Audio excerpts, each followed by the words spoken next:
This episode of Q Point Podcast is pre-recorded, produced and sponsored by Karina Quirk, broker at Next Home Experience. Different views.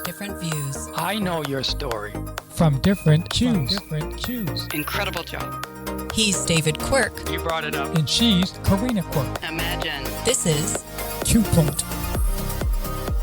Thank you for joining us for part 2 with Maine's Secretary of State and Democratic gubernatorial candidate, Shenna Bellows. So you're running for governor, and I have reviewed this new deal that you have put forth. Now, I serve on the Maine Association of Realtors Legislative Committee, and you've proposed shifting property tax relief toward Maine residents while increasing taxes on certain non-resident owned properties. How would that work in practice? I've proposed an economic new deal for Maine because I think we're in an affordability crisis. People can't afford to live here. Regular working people, especially young people. When I have been traveling across the state, one of the number one issues is property taxes. Property taxes are killing Maine residents. We've done a number of things. When I was in the legislature, I sponsored property tax credits, increasing the homestead exemption, and none of it has gone far enough. I think at the big picture level, the state needs to rethink how we fund schools, municipalities, and counties. I think we need to stop funding some of the things the state spends money on and start putting money into our local schools to take the burden off the taxpayers. In the short term, I'm calling for a freeze, a moratorium, no increases on property taxes for resident Mainers, paid for by doubling the taxes on non-residents. 1 in 6 Maine homes is a vacation home. Now, we love the folks that have come to Maine to enjoy the lifestyle. Their Maine home may be their second, their third, their fourth, or their fifth home. Folks from New York, folks from out of state, they can afford increased property taxes, or they can make Maine their residence, and then we can have their income tax. But the challenge is, in some communities, gosh, if you're a fisherman in Stonington, you can't afford to live in Stonington anymore. All the property has been bought up. And what I'm hearing from realtors is these out-of-staters are paying cash. Mainers can't even compete on the offers on these homes. You go around Portland at night and it's dark. Why is it dark? Because people have bought up the condos so that they can come visit their grandkids for a couple of weeks a year. I don't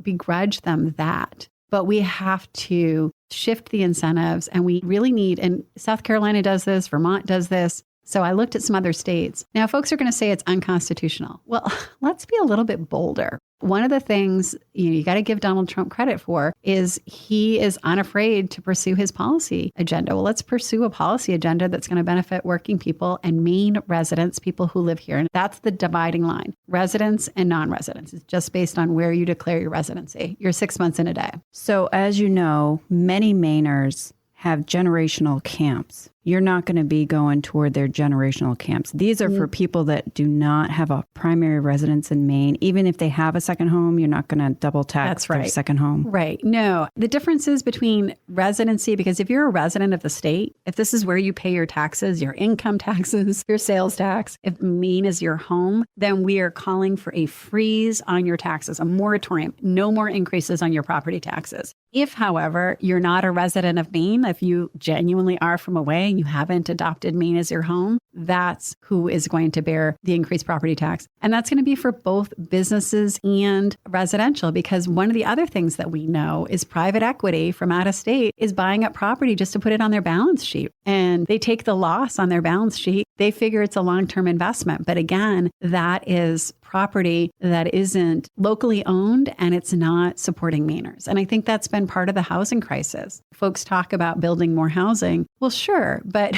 one of the issues is the dramatic increase in out-of-state ownership of our housing stock since the pandemic. And that's when it really, really took off. The other thing that I will say is we've got to give some folks locally some relief. I really think that one of the reasons I'm suggesting that we increase revenue in this way is I would like to see support for first-time homebuyers. So have the state back the down payment, because a lot of young people, the rents that they are paying are so high, they can't put away savings for that 20% down payment that you or I might have done when we were younger buying our first homes. So the banks and the lenders, they're concerned. They want to see some skin in the game. They want some guarantees that the homeowner is going to make good on that mortgage. So have the state use the full faith and credit of the state, the powerful resources we have to fold that down payment into the mortgage for your first-time home buyer in Maine so that they can pay those mortgage payments, build equity in their community. They can afford the payments. They just can't afford the down payment. Have the state back that and take the risk for that piece.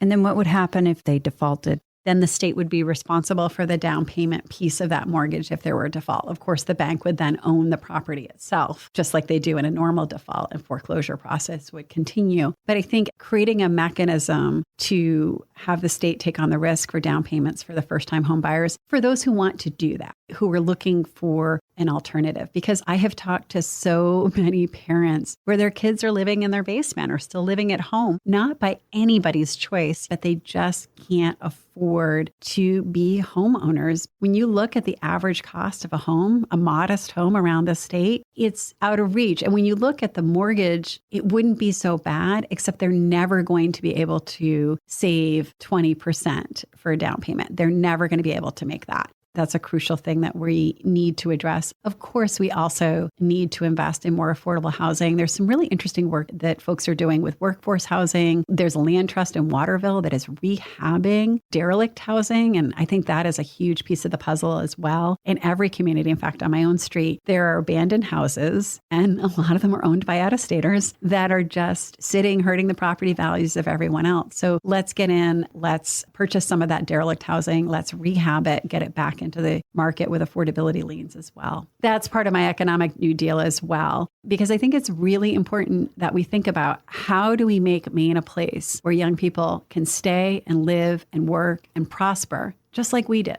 Would Maine Housing oversee this, or would it be a different department?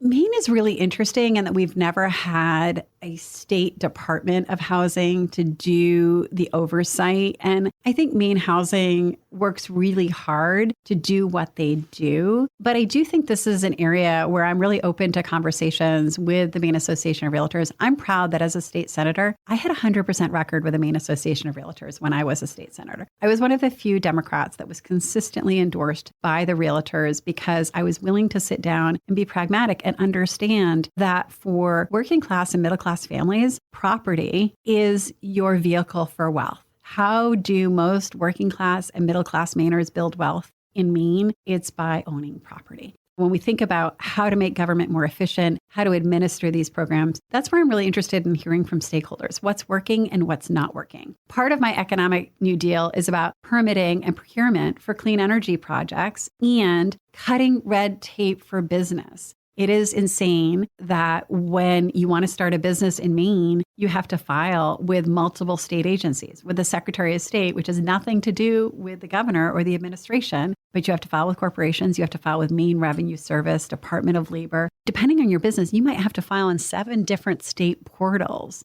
So I think there should just be a one-stop shop. You file your information with the state in one place, and then on the back end, the state figures out where it needs to go. So efficiency, streamlining, permitting and procurement, trying to make government work better for startup entrepreneurs, for business, and thinking about how do we support working folks here in our state. So with the New Deal, I see that you have some proposals of increase in income tax. And a couple of weeks ago, we had Mr. Woodcock from the State of Maine Chamber talking about the next 3 years, it's going to be flat. As a business owner, I've seen increases such as electricity, property tax, and everything else. Why would somebody in a new business come here with all this extra regulations and income tax, such as if they do make over $1 million a year, which I was at the doctor's yesterday and I was talking about that, and he also has to buy a lot of equipment. His taxes show that he makes over $1 million, but he doesn't get it because his money goes into the equipment because he's an S corporation. And a lot of these tax bills continue to tax the pass-through.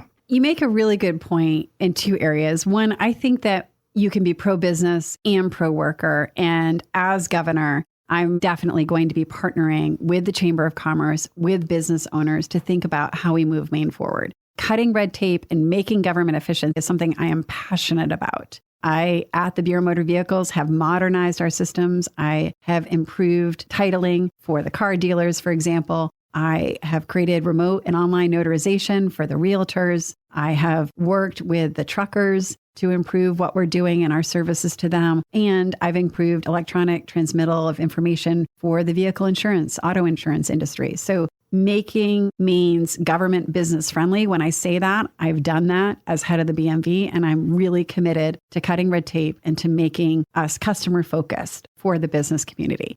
I also think we need to make some investments. We need to be bringing new businesses to Maine. We need to encourage homegrown entrepreneurship, just like you were and your family was. And that's going to take some investment. The state needs to be committed to business investment. We also recognize the biggest drivers for business costs are healthcare and energy a lot of the time. I just came from a healthcare forum earlier today. I think it is really important that the state place in the budget operating support for our rural healthcare infrastructure, for our federally qualified health centers, the community health centers that serve all 16 counties that see 1 in 6 Mainers for primary care services. We should be providing some baseline operating support so they don't close. We need to make sure our hospitals aren't closing. And with energy costs, I believe we should be capping the rate of return for the utility companies to 6% because our energy costs are growing faster than any other state in the nation. But how do we pay for some of this? I've talked about my property tax proposal, freeze property taxes for Maine residents. I also think that we should be looking at the income tax. And right now, if you're a working nurse, you're getting taxed at the same rate as a multimillionaire or billionaire. So I've proposed taxing taxable income for $1 million or more at 4%.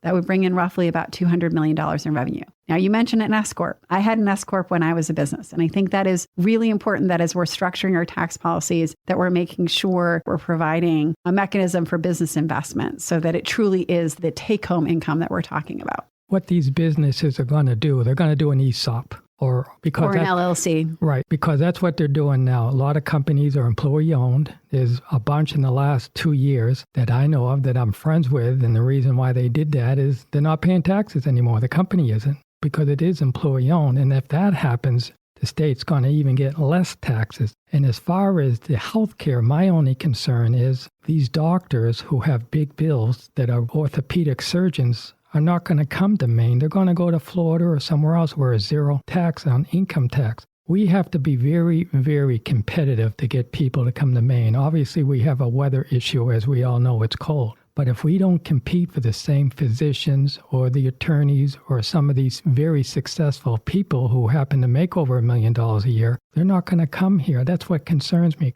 Karina and I were at the airport a few days ago because we had to go to a doctor's appointment. We're sitting with a young lady that's 22 years old, leaving the state of Maine, and she has a small business. And she's leaving, she's going to Carolinas. And the other thing, she's going to waitress because she will have no tax on tips and still do her lash business down there. Those are the young people that are leaving here. I hope your plan works. I hope anybody's plan works to get younger people in businesses, but I'm not sure if we're competing enough for those same people that can go anywhere that they want to go to.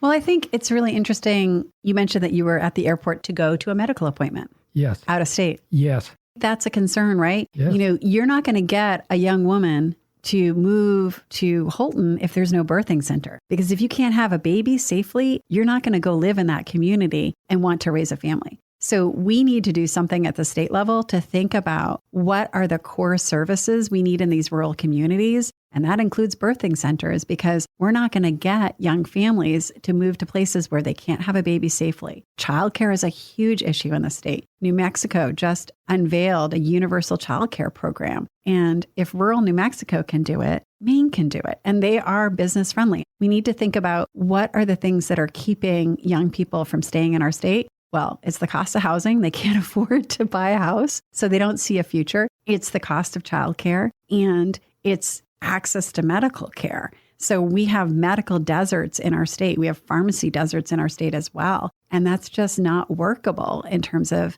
economic development. So it needs to be both. We need to think about infrastructure. That's the backbone of investment. And we need to think about fair tax policy, to your point, that isn't harming actual business investment, but and I've talked to some of these folks, I've talked to this one gentleman, he's a lawyer and he's got 2 sons, adult sons who are living in his home. And he's like, I would pay a little bit more for them to be able to have some help to buy their own homes. And they're both working full time. I mean, that's the thing. It's not that they're not working. They are. But I talked to a family in Presque Isle, a young couple. They've got a couple of kids. They both got good jobs. They would love to have a 3rd child. But they said with the cost of healthcare and the cost of childcare, we did the math. We can't afford it. I talked to another couple. They just had a newborn baby in Portland. They both have, again, good jobs. They said they can't afford to buy in Portland. They want to stay there because that's where their jobs are. And they decided they can't have another child because they're paying so much for childcare, so much for rent, and so much for healthcare that they're barely making it. And these are professionals that have good educations and quote unquote good jobs.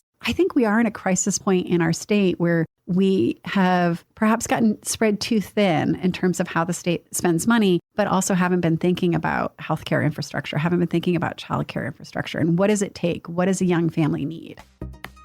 You are listening to Q Point Podcast. I'm Karina Quirk, co-hosting with my husband, David Quirk, and we are having a conversation with Maine Secretary of State and Democratic gubernatorial candidate, Shenna Bellows. Also part of your New Deal is energy. What is your energy plan? We need to control costs and we need to look at sustainable long-term investment in energy in our state because this is hurting businesses and it's hurting households. I talked to the AARP. Energy and electricity prices is their number one issue because folks on a fixed income, they can't afford rising property taxes, but they can't afford rising electricity costs either. So I think we need to do a few things. We need to cap the rate of return for these foreign-owned utility companies because really they're making huge profits while our electricity bills are going up and up and up. 2, and this is very important. I've talked to clean energy investors. They said Maine is not a great place to invest because the state has not done a good job with efficient review of permitting and procurement in the energy sector. This is an area that is ripe for reform. And my experience modernizing the BMV, running a large department, as well as my experience in the legislature, bringing Republicans and Democrats together to move things forward comes into play because there is a bipartisan appetite for lower energy costs and for wise, sustainable, clean energy projects that will increase the supply. But we have to do it. And it's going to take all of us working together. The Mills administration did a lot of investments of heat pumps. Now, heat pumps are fabulous if you have them because they provide both cooling and heating, and they do work in the winter. However, if you are on a fixed income and you've got a heat pump, suddenly your electricity bills are through the roof. Now, with the price of oil and the price of gas doing what it's doing right now, we have got to reduce our dependency and reduce the amount of money that we're spending on subsidies for LIHEAP eligible households. What is one way we can do that? Address the root causes. So weatherize homes for our seniors and people who are LIHEAP eligible. Let's go big on that. But then the other piece is let's install residential solar panels for LIHEAP eligible homes from the state. Because again, if you're wealthy, you can afford to install solar, then your electricity bill is dramatically reduced and you have that big benefit. But if you're a working class person, the tax credit that we've established for solar panels doesn't really work for you because who can afford the $10,000 or $30,000 or more for those solar panels for that install to then reap the benefit? So I think that's where the state could be a little bit more thoughtful about, okay, we have these LIHEAP eligible households. We're sending them checks for oil, for gas, for whatever they need to heat their homes in the winter. What can we do to reduce their dependency on that check? What can we do to reduce their energy costs? I believe that was talked about recently in the legislature. The legislature is moving so fast and furious right now. They are working on a lot of different things. This is where, as governor, I'm going to invite Republicans to the Blaine House. I'm going to do what I have done as secretary, and that is listen. What are their top priorities? I want to know from the Republican caucus, what are your top 3 priorities for the budget? And try to build some consensus because at the end of the day, we all have people that we love in our family that are struggling with property taxes. They're struggling with electricity bills. They're really struggling with energy costs. And thank goodness spring is coming because otherwise people would be in a world of hurt. I think that's really crucial that we have that approach.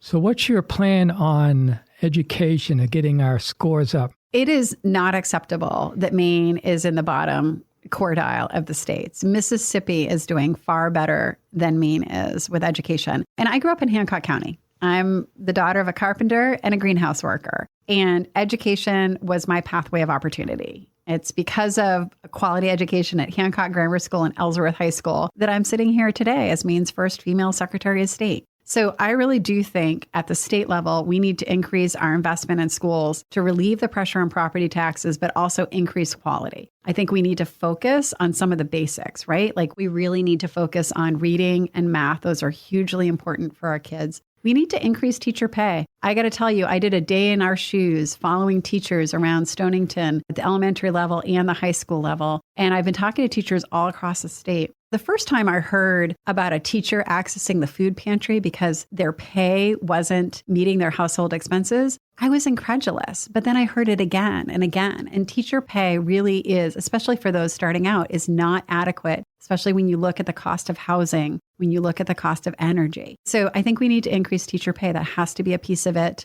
And the state has left schools behind in terms of infrastructure. And this is another real source of stress on the schools in terms of buildings and improvements to the buildings. And you talk about energy costs. You've got these old school buildings all over the state, and they're just spending a ton of taxpayer money because they haven't been able to do energy efficiency upgrades or improve their capital investments. So that's an area where one of my focuses, having a lot of experience in state budgets, I think we need to really hone in on education, healthcare, and housing. Those need to be our core focuses.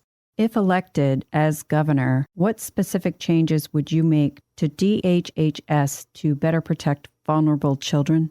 DHHS is not working to keep Maine kids safe. And when I was in the legislature, I sponsored legislation to increase the staffing for the ombudsman. And I recommended separating out Child Protective because I am very worried about the welfare of Maine kids. I think DHHS has gotten unwieldy in terms of its bureaucracy. Some folks think that the Secretary of State is part of the administration. And actually, under Maine's Constitution, the Secretary of State is elected by the legislature and completely independent from the governor and the cabinet. You can see I worked with the late Senator Bill Diamond. He was a mentor of mine, and he was a champion for keeping kids safe. And I think that's something that will be a major focus of my administration, a reorganization and an investment in frontline workers who can help support kids in our community. What are your thoughts on the Maine care fraud that we're seeing in the news? We need zero tolerance for fraud and abuse in government. And I'm really proud of the work that I've done in elections to secure elections. We have post-election audits, which is an innovation that I brought to the office. And this is where auditing is so important, and accountability. Government should be customer focused, and the customers are the people of Maine. That includes being good stewards of taxpayer dollars. So we should have accountability with all of the programs that we establish. And that, I think, is extraordinarily important.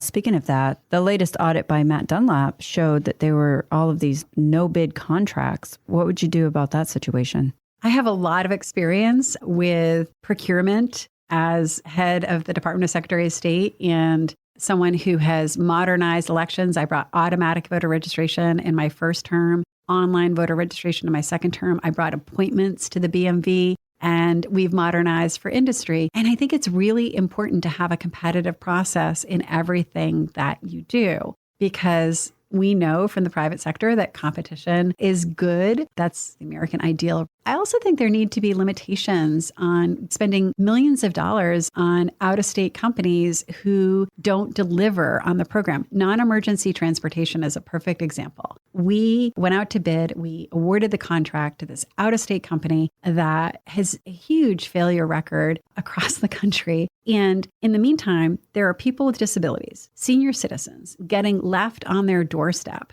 missing doctor's appointments. And if they miss 3 doctor's appointments, then they lose their primary care provider. They're off the list. And good luck finding a new provider in Maine. So that's a good example of a really broken procurement process. That company never should have gotten that award. There are lots of local folks in Maine providing transportation through nonprofit agencies, neighbor to neighbor, that was working well. This is an area where I'm really proud of my record at the Department of Secretary of State. And I think we need some reform at the state level coming from the governor's office. And I'm committed to doing that because I think it's good for the people of Maine, it's good for the taxpayers, and it'll make our state stronger in the end. So as governor, how do you see the relationship between the state and federal government? As Secretary of State, I have taken a strong stand in standing up to President Trump when I've seen abuses of power. For example, he's threatening to nationalize elections. The Department of Justice demanded voter data. I said, go jump in the Gulf of Maine. I stood strong by not allowing the federal government to seize our private, sensitive voter data and create this national voter file. After I did that, I went and met with Republican secretaries of state and Democrats too. And I said, look, to my Republican colleagues, if Biden was trying to create a national voter file, you would have his head. Under the Constitution, it is incredibly clear under Article 1 that the states, not the federal government, are in charge of elections, and that's to safeguard against tyranny. So I've been very strong on that. I've been doxxed and swatted. I've received death threats. I had at one point to live in a safe house, but I went to work every day because I'm never going to back down to bullies. I'm always going to stand up for the Constitution and the people of Maine. There may be areas where there's an opportunity for collaboration with the White House. America's 250th birthday is a perfect example where, as chair of the Maine Semi-Quincentennial Commission, I've worked with America 250. I've had meetings with the White House. So where there are opportunities to collaborate, I will be right there to do what's best for Maine people. If the federal government oversteps its authority, tries to harm Mainers by intruding on our elections, on our healthcare, by seizing and arresting people in our streets, I'm going to be strong. And I'm the only one in the race who has that experience standing up to Trump and saying no. That's really important experience. You have to be strong as governor. You have to be willing to say no to your own party, and you have to be willing to say no to the other side. And then you have to be willing to form coalitions to get things done where there are areas of common agreement that impact all of us. And that's what I will do. Can you give me an example of when you've said no to your party? Oh, certainly. When I was in the state Senate, I was a harsh critic of both the Department of Labor and the broken unemployment system during the pandemic. I held the first legislative hearing during the pandemic calling out the Department of Labor leadership because they weren't serving people who had just lost their jobs. And we did help hundreds, thousands of Mainers in the end. But I was a critic of that process. And I was a critic and continue to be a critic of the Department of Health and Human Services' devastating and tragic failures in the area of child protective services. When I was in the legislature, bringing that bill for staffing the ombudsman, for oversight, for separating that out, that was not popular. But I think it's really important to do the right thing, even when it's hard, and to tell the truth, even when it hurts. So what differentiates you from the other candidates? I am the only candidate who combines life experiences growing up in rural Maine, being a self-made person who's worked hard for everything that I've had. I had to take out student loans to go to college, and I paid them off.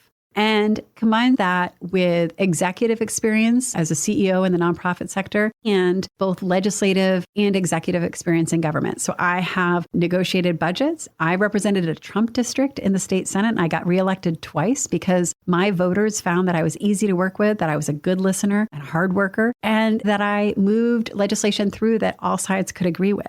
Under Governor LePage, he signed one of the bills that I sponsored to streamline licensing for medical providers to try to bring more doctors to the state. I brought the first bill to establish the first recovery house in the state to help people with substance use disorder. I've got a track record of getting things done, both in the legislature and at the Department of Secretary of State. I ran on a platform of modernizing, and I have delivered time and time again. What I always say to people is, you may not always agree with me, and no two people do. My husband doesn't even agree with me 100% of the time, although he should. But you'll always know where I stand. I will always be honest and transparent about where I'm coming from. And I'll always listen to the other side. That's what I've done my entire career.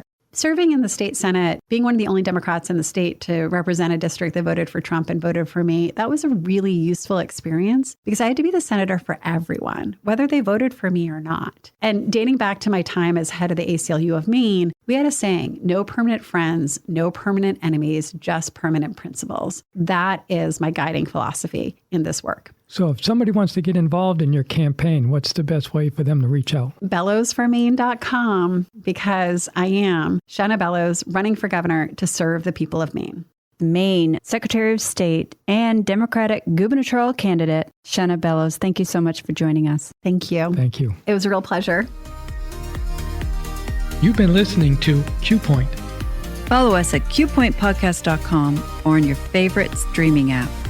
This is where you can get the news from the people who make the news. Make sure to join us next time. We hope you tune in. Q Point Podcast invites guests and candidates from all parties to join the conversation. The views, information, opinions, and comments expressed during this program do not necessarily represent those of the host, Q Point Podcast, associates, affiliates, and CQRE LLC. Thanks for being a part of the conversation. The most important voices aren't always the loudest ones. They're the voices of everyday people, raising families, running businesses, serving their towns. That's who we want to hear from. Share your ideas with us online, and let's make sure those voices are never left out. Find us on Facebook or on X or at qpointpodcast.com. We look forward to hearing from you. Catch every episode at qpointpodcast.com or wherever you stream. Tune in and tell your friends.